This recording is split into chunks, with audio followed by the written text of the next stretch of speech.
বন্ধুরা, আমি আজকে আবার চলে আসলাম পাহাড়ে ওঠার জন্য। তো আমি অলরেডি অনেক উপরে চলে আসছি পাহাড়ের। দেখতে পাচ্ছেন আমার পিছন দিকে অনেক বিল্ডিং, ওই বিল্ডিংগুলোর থেকে কত উঁচায় চলে আসছি। আর এই যে দেখতে পাচ্ছেন এই যে পাথর, এগুলো কিন্তু অনেক বড় বড় পাথর, ওই যে ওই পাশে অনেক বড় বড় পাথর দেখা যাচ্ছে। এগুলো সব মনে করেন যে এক একটা পাথর দেখলে মানে নিজের চোখে দেখতেছি তো অনেক বড় ভাই, অনেক বড়। আর আমার পিছনে এই যে দেখতে পাচ্ছেন এই পাহাড়গুলো মূলত কাটা হয়েছে। এখন আমার মূল উদ্দেশ্য হচ্ছে আমি যেভাবে পারি ওই যে ঠিক উপরের দিকে, ওই উপরের দিকে যাব। উপর দিকে ওই পাশে আরও অনেক বড় বড় পাহাড় আছে, ওই পাহাড়গুলোতে যাব উপর দিয়ে। এখন যাই, আল্লাহ বর্ষা, আমার জন্য দোয়া করিয়েন। আমি আস্তে আস্তে আগাচ্ছি পাহাড়ের দিকে। মানুষ মাটি কাটার পরে সব মাটি কাটা ফেলাইছে, বড় যখন পাথর হয়ে পড়ছে, ওই পাথরগুলোর দেখেন কীভাবে মাটির উপরে একটা কত বড় পাথর আটকা রেখে দিছে। কেউ আটকাছে, শুধু এই পাথরটা মনে করেন যে ভাঙ্গা তো কোনোভাবে পসিবল না, এই জন্য পাথরটার উপরে এইভাবে মাটিটা আটকা রাখছে। কারণ যদি এখন ওইখান থেকে মাটিটা ভাঙে পাথরটা পড়ে যাবে। ওই যে ওই পাশে আরেকটা দেখেন পাথর, দেখতে কিন্তু আসলেই সেই অ্যাডভেঞ্চারের মতো লাগতেছে। তো আমার আজকে মূল টার্গেট হচ্ছে ওই পাশে যাওয়া। আমি এখন দেখি এদিক দিয়ে যাইতে পারি কিনা। এদিক দিয়ে যদি যাইতে পারি তাহলে তো গেলামই, আর না হলে আমার ওই পাশ দিয়ে, ওই যে ওই পাশ দিয়ে আমার ঘুরে যাইতে হবে। সো চলেন, লেটস গো, আগানো যাক। পাথর, এই যে দেখেন পাথর যখন আমি বাড়ি দিই, যে পাথরগুলারে কি শক্ত পাথর, এগুলো সব পাথরগুলারে, এগুলা মূলত পাথরগুলারে ভাঙছে, ভাঙার পরে পাথরগুলা গুঁড়া হয়ে গেছে। ওই যে আরও দেখেন কত সামনে ওই পাশে পাথর। আমি মূলত ওই দিক দিয়ে ওঠার চিন্তা ভাবনা করতেছি। যাই, এই দিক দিয়ে কত দূর ওঠা যায় দেখি। আমি পাহাড়ের অনেক উপরে চলে আসছি। আপনারা দেখতে পাচ্ছেন ওই যে বিল্ডিংগুলা কিন্তু মিনিমাম কিন্তু 5-6 তলা 7 তলা বিল্ডিং, ওই বিল্ডিংগুলার সমানে চলে আসছে এখন। আরও আমার পিছনে কত উপরে দেখেন, আরও কত উপরে যাওয়ার চিন্তা ভাবনা করতেছি। যেতে পারবো কিনা জানি না। সো চলেন যাওয়া যাক, লেটস গো ব্রাদার। জীবনে কি আছে, ঘুরতে হবে, ট্যুর দিতে হবে। ভালো লাগতেছে সত্যি বলতে, যে এত উপরে আসি দেখেন এই জায়গার থেকে কত নিচে। ওই বিল্ডিংগুলো কিন্তু 5 তলা 7 তলা বিল্ডিংয়ের থেকে কত উপরে পড়ছি বর্তমানে অবস্থান করতেছি দেখেন। আরও এই পাশে আমার পিছনে আরও দেখতে পাইতেছেন আরও কত উপরে যাওয়া লাগবে আমার, যদি একবারে চূড়ায় যেতে চাই পাহাড়।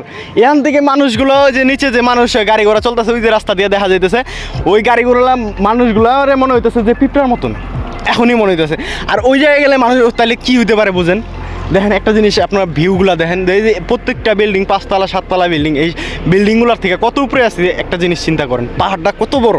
আসলে কিন্তু দেখতে কিন্তু মনে হইতেছে যে মোবাইলে দেখতে মনে হইতেছে ছোটো, আমি নিজের চোখ দিয়ে দেখতেছি তো আমি বুঝতেছি যে পাহাড়টা কত বড়।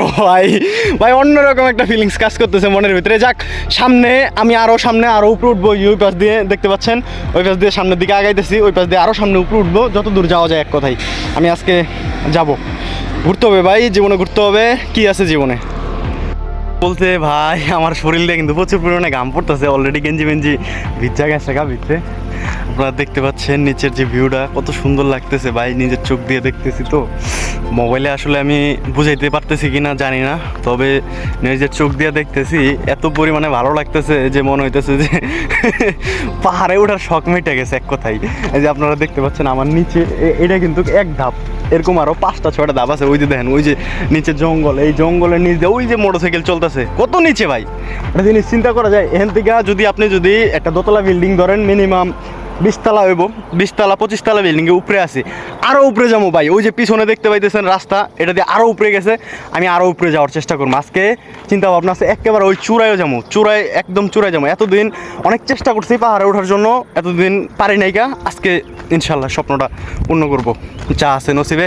যাইতে থাকি ভাই, খুব ভালো লাগতেছে সত্যি বলতে ভাই। কই আইলাম, এক্সপ্লোর ভাইয়া বলতে। এখন এত উপরে চলে আসছি যে যত উপরের দিকে যাইতেছি মনে হইতেছে ততটা আমার নিঃশ্বাস নিতে কষ্ট হইতেছে। আমি জানি না এটা কেন হচ্ছে, মানে উপরের দিকে যাচ্ছি আর নিঃশ্বাস নিতে কষ্ট হইতেছে। ও ভাই দেখেন একটাবার পিছনে কত নিচে ভাই, কত নিচে। ওইদিকে দেখা যাইতেছে কত নিচে আইছি, কত উপরে আইছি। এই দেখেন এই পাশে জঙ্গল, আরও উপরে যাবো ভাই, একবারে শেষ চূড়ায় যাবো, শেষ চূড়ায়। আজকে টার্গেট শেষ চূড়া, যা আছে নসিবে। বাইরে ভাই এত উপরে আয় পড়ছি, আপনাদের এখন জাস্ট দৃশ্যটা দেখাই পিছনের, দেখেন দেখতে পাচ্ছেন দৃশ্যটা কত সুন্দর লাগতেছে। আসলে আমার ক্যামেরা অতটা ভালো না দেখা দেখাইতে পারতেছি না, যদিও আমি পিছনের ক্যামেরা দিয়ে ট্রাই করে দেখাই যে কত সুন্দর লাগতেছে জায়গাটা। আর অনেক দূরে বড় বড় পাহাড়, অনেক বড় বড় পাহাড় ভাই। আসলে একটা বার এক্সপ্লোর করে দেখেন দেখি কত সুন্দর লাগতেছে ভাই। আমি তো আমার নিজের চোখ দিয়ে দেখতেছি, মোবাইলের পাওয়ার থেকে তো চোখের পাওয়ার অনেক সুন্দর, তাই না? দেখেন একটা বার ওই যে পাহাড়গুলো কত দূরে দূরে, কত বড় বড় এক একটা পাহাড় ভাই। তবে আমার দেখা সবচেয়ে বড় পাহাড় ওই যে অনেক দূরে দেখা যাইতেছে মেঘের মতন পাহাড়, ওটা হইতেছে সবচেয়ে বড় পাহাড় আমার যতটুকু মনে হয়। ঠিক আছে, এখান থেকে দেখতেছি তো, এখান থেকে যে পরিমাণে বড় মনে হইতেছে, হ্যাঁ কাছে গেলে যে আর কত বড় মনে হবে। এখন বর্তমানে অনেক উপরে আছি আমি, ওই যে দেখতে পাচ্ছেন ওই পাহাড়ের বরাবর আয় পড়ছি। আরও এটা যদি উঠতে যাই এদিক দিয়ে এখন আমার জঙ্গল পার হয়ে উঠতে হইব, আর আমি তাও রাজি আছি। এক কথাই যাবো ভাই, আজকে যা আছে নসিবে। আল্লাহ বর্ষা, আমার জন্য সবাই দোয়া করেন যেন ভালোভাবে যাই, ভালোভাবে আসতে পারি আবার ফিরা। ভাই আর কিছু পাই আর না পাই, পাহাড় থেকে সুন্দর একটা ফুল পাইছি ভাই। দেখেন কত সুন্দর দেখা যেতেছে ফুলটা, আসলে দেখেন একটা বার। ও সত্যি অস্থির। ও ভাই স্যানও কিন্তু সে ভাই, উফ মন জোরানোর মতন স্যান। বাহ, এটা দিতে একটা ক্যাপশন মারা যায়। তারা পাহাড়ে ওঠার জন্য আমি একটা বড় লাঠি নিয়ে নিছি, কারণ এখন আমার এই জঙ্গলের দিকে যেতে হবে। এই যে জঙ্গল, এই যে দেখতে পাচ্ছেন আমার পিছনের রাস্তাটা, এদিক দিয়ে আমি একদম পাহাড়ের ঠিক উপরের চূড়ার দিকে উঠবো। এই জন্য একটা বড় লাঠি নিয়ে নিছি, কারণ পোকামাকড় থাকতে পারে। আল্লাহ বর্ষা, আল্লাহর নাম নিয়ে যাইতেছি। লা ইলাহা ইল্লা আনতা সুবহানাকা ইন্নী কুনতু মিনাজ জালিমিন। যাক, আল্লাহ যেন কোনো বিপদ আপদ না দেয়। বিদেশের মাটিতে যাইতে থাকি সামনে। ওই যে দেখতে পাচ্ছেন ফাঁকা জায়গাটা, মাটিটা, ওটার মধ্যে ছিলাম। এখন ওই মাটিটা থেকে অনেক উপরে উঠে গেছে গা, এবার এক কথায় জঙ্গলে। এই যে জঙ্গল দিয়ে এখন আরও উপরে যাবো, আল্লাহ বর্ষা যাইতে থাকি। আপনারা দেখতে পাচ্ছেন পিছনে চতুর্মুড়া দিয়ে জঙ্গল জঙ্গল, খালি পাহাড়। পাহাড়ে মূলত জঙ্গলেই বেশি থাকে। তো যাওয়া যাক, এখন কোন দিক দিয়ে যাবো চিন্তা করতেছি। ও ভাই সেই ফিলিংস ভাই, দেখেন একটাবার ওদিকে কত সুন্দর লাগতেছে। বিল্ডিংগুলা মানে দেখা যেতেছে না, বিল্ডিংগুলো সাদা সাদা লাগতেছে, আসলে এগুলো সব বড় বড় পাহাড়, ওদিকে বিল্ডিং পাহাড় দিয়া ভর্তি ভাই। ও সেই অস্থির ভাই। সত্যি বলতে আমি এই মুহূর্তে জঙ্গলের মধ্যে ফাইসা গেছি। আমি জানি না আমি আদৌ উপরে যাইতে পারবো কিনা, কারণ আমি এই যে দেখেন আমার পিছনে আমি অনেকখানি জঙ্গল কিন্তু ভাঙ্গা ভাঙ্গা আইছি। ঠিক আছে, ওই যে অনেকখানি জঙ্গল ভাঙ্গা ভাঙ্গা আইছি। এখন সামনে আরও ঘন জঙ্গল, প্রচুর পরিমাণে ঘন জঙ্গল। এই ঘন জঙ্গল পার হয়ে আমি যাইতে পারবো কিনা আমি জানি না সঠিক। ও যদি না যাইতে পারি, আমি ওই পাশ দিয়ে আমার বাধ্য হয়ে ঘুরে যেতে হবে। আমি চেষ্টা করবো যে ওই পাশ দিয়ে যাওয়ার, কারণ এই দিক দিয়ে কোনোভাবেই যাওয়া পসিবল না। সো বাধ্য হয়ে আমার ঘুরে যেতে হবে, কারণ ও জানি না সামনে কী আছে না আছে। খুব খুব খারাপ যে ঘন জঙ্গল, খুব ঘন জঙ্গল। এই ঘন জঙ্গল দিয়ে কোনোভাবে যাওয়া পসিবল না ভাই উপরের দিকে। আমি ওই পাশ দিয়ে একটু কাশবনের মতো আছে, ওই কাশবনগুলো বাইরে বেরিয়ে যেতে পারবো, ওদিক দিয়ে যাই যা আছে নসিবে। আগে চেষ্টা করছিলাম যে এদিক দিয়ে যাবো, ওই যে আমার এই যে ঠিক দেখতে পাচ্ছেন এই রাস্তাটা দিয়া, কিন্তু যাওয়া পসিবল হইলো না। ব্যাক হয়ে চলে আসলাম। আর এখন যাইতেছি এই কাশবনের ভিতর দিয়া। জানি না এই কাশবনের ভিতর দিয়ে আদৌ যাওয়া পসিবল হবে কি না, কত দূর আমি যেতে পারবো তাও জানি না। তো এখন আমার কাশবনগুলো বাইরে একচোট আগে ভাঙবো, ভাঙ্গা রাস্তা বানাবো, তারপরে যাবো। সো একটু পরিশ্রম করতে হবে আর কি। হ্যাঁ কয় না, একটু ভালো কিছু দেখতে হইলে ভালো একটু পরিশ্রম করার লাগে। ও তো মনে করেন যে একটু পরিশ্রম করতেই হবে, আর কী করার।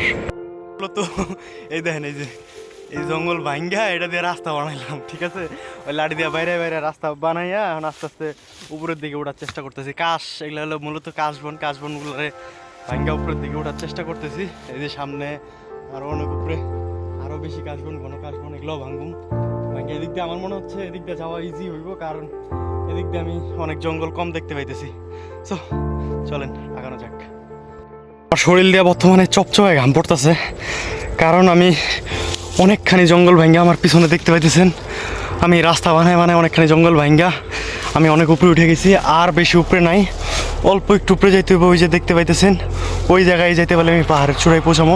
তো এই জঙ্গলগুলো আমার আগে কাশবনগুলো ভাঙ্গা আবার রাস্তা বানাইতে হইব। রাস্তা বানায় তারপরে জঙ্গলের দিকে যাব। তো যাওয়া যাক, আল্লাহ বর্ষা কী আছে দেখা যাবে নসিবে। বলতে আমার মতন পাগল দেখেই এরকম এত বড় একটা দুঃসাহস করার চেষ্টা করছে। দেখেন কি পরিমাণে ভাঙ্গা রাস্তা বানাই লইছি ভাই। যদি ভালো মানুষ হইতাম তাহলে কি জীবনে কি সম্ভব এই পাহাড়ে ওটা দেখেন আমার চোখ মুখগুলো অন্যরকম হয়ে গেছে, কারণ এই জায়গায় মূলত নিঃশ্বাস নিতে খুব কষ্ট হইতেছে। ওই যে দেখা যাইতেছে আমার পিছনে বিল্ডিং কত নিচে, আমি কই আইছি ভাই। আমি সার্থক, আমি পাহাড়ের উপরে চলে আসছি ফাইনালি। দেখেন এই যে এই জায়গায় কিন্তু পাহাড়ের শেষ মাথা, ঠিক আছে। এখন এই জায়গায় এই যে একটু জঙ্গল পার হয়ে গেলে সমান সমান, কিন্তু সামনে খুব গভীর জঙ্গল, এর লেগে যাওয়া পসিবল না। তারপর আমি চেষ্টা করবো আমি যতটুকু যেতে পারি। তবে আমি এখন বর্তমানে একেবারে পাহাড়ের চূড়ায় আছি, এতটুকু আমি গর্ব করে বলতে পারবো যে আমি একদম পাহাড়ের চূড়ায় এসে পড়ছি বর্তমানে। অনেক উপরে ভাই, অনেক উপরে। আর পাহাড়ের চূড়ায় আমি ভাবছিলাম যে যদি ফাঁকা টাকা থাকে, আসলে পাহাড়ের চূড়ায় ফাঁকা নাই। ও এই জায়গায় আরও বেশি ঘন জঙ্গল। তো দেখি আর কত দূর যাওয়া যায় সামনে, অট্টুকি যাবো। তারপরে না যেতে পারলে বাদ দিমু, আর কিছু করার নাই। নামার সময় অনেক কষ্ট করে নামা লাগবো, কারণ অনেক উপরে। আমি একদম পাহাড়ের চূড়ার মধ্যে চলে আসছি বর্তমানে। তবে পাহাড়ের চূড়ায় অনেক পরিমাণে কাশফুল, কাশবনের মতো জঙ্গল। রাস্তা বানাইছি দেখেন, এমনভাবে রাস্তা বানায় আইছি পিছনে, ঠিক আছে, যে একটা লোক সুন্দর মতন আইতে পারবো। যে লাঠি দিয়া ভাঙ্গা বাইরে রাস্তা বানাইছি। আমার মতন পাগল দেখে এরকম কাজ করছে। আসলে ভালো মনের মানুষ হইলে, ভালো মানসিকতার মানুষ হইলে জীবন এটা করতো না। অন্তত যারা অ্যাডভেঞ্চার প্রেমী মানুষ তারা এই কাজটা করে। আমি তো পাগলের চেয়েও পাগল। হ্যাঁ, যাক, রাস্তা একটা বানাই দিয়েছি, মনে করেন যে পরবর্তীতে যদি কেউ চায় অতি সহজে আইতে পারবো। তবে রাস্তা বানাইতে আমার খুব কষ্ট হয়েছে, গাইমা শেষ শরীর। একদম হয়ে আগার মধ্যে আসলাম, এখন আগার থেকে নাইমা একদম ফাইনালি রাস্তা দিয়ে এখন হাঁটতেছি। দেখেন একটা বার কই গেছিলাম, এই একদম শেষ মাথার থেকে হাইতে নাইমা এখন বর্তমানে এই জায়গায়। ভালো লাগতেছে ভাই, অনেক শান্তি লাগতেছে মনের ভিতরে যে নিচে আয় পড়ছি। কারণ আমাদের সামনে ওই যে ওই পাশে আমাদের বাসার দিকে যাইতেছি।